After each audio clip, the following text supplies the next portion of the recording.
So on Monday of this week, I gave a keynote address at a young adult cancer conference, and a conference for survivors of cancer between the ages of 15 and 40, which is a largely underserved group. And I gave that keynote because I had a cancer experience when I was 26 years old, and I've since gone on to become just a fabulous storyteller.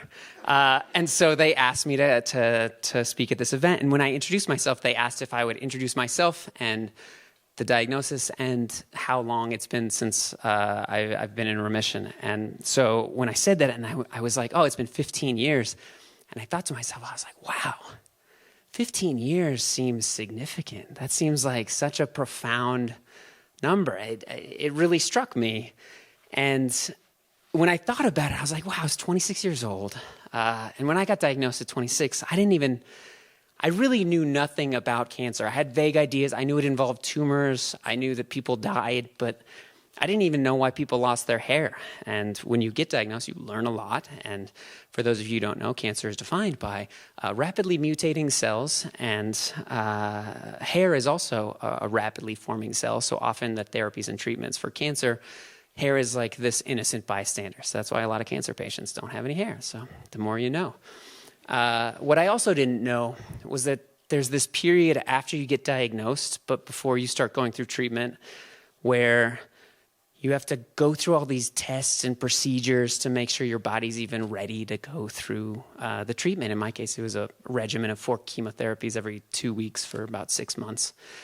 And those little protocols and treatments range from completely easy and kind of lovely, like the echocardiogram, where you get a little goop on your chest and you get to look at your heart through a little monitor, to devastating, like a bone marrow biopsy, where a doctor takes a needle, which would be better described as a metal straw, and jams it into your hip bone and scrapes around for both liquid and solid marrow while you're awake. But right in the middle is banking sperm.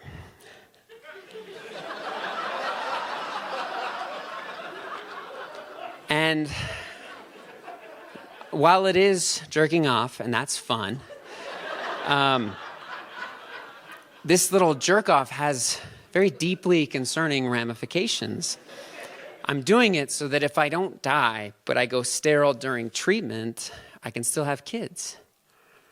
This little jerk-off could be when I make my babies. And I wanted everything to be perfect.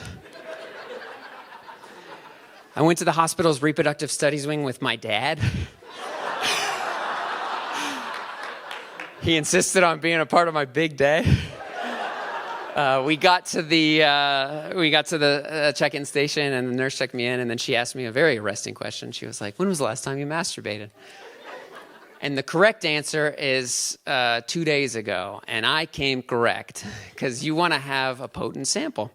And then I was ushered into a room professionally designed for masturbation. It had everything. It was dimly lit.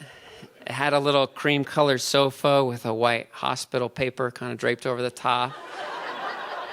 A little TV VCR combo with a little table that had a drawer with some AV material. Nothing too crazy, but enough to get by. A sink with a mirror, and then next to the mirror, a little 2-way door. And I thought about it for a second. I was like, wow. Think about all the people that have masturbated here before me. This is where dreams are made.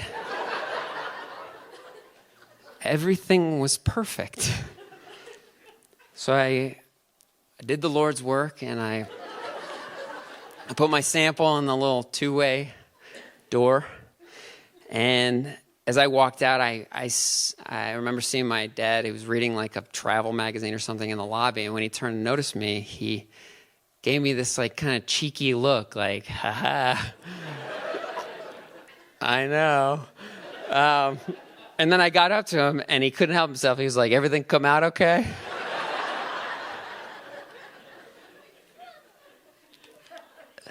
I hope. And my specimen is still frozen in CU Medical Center cryogram. And when my wife and I started trying, I think I had this ease about me because I was like, I'm playing with house money.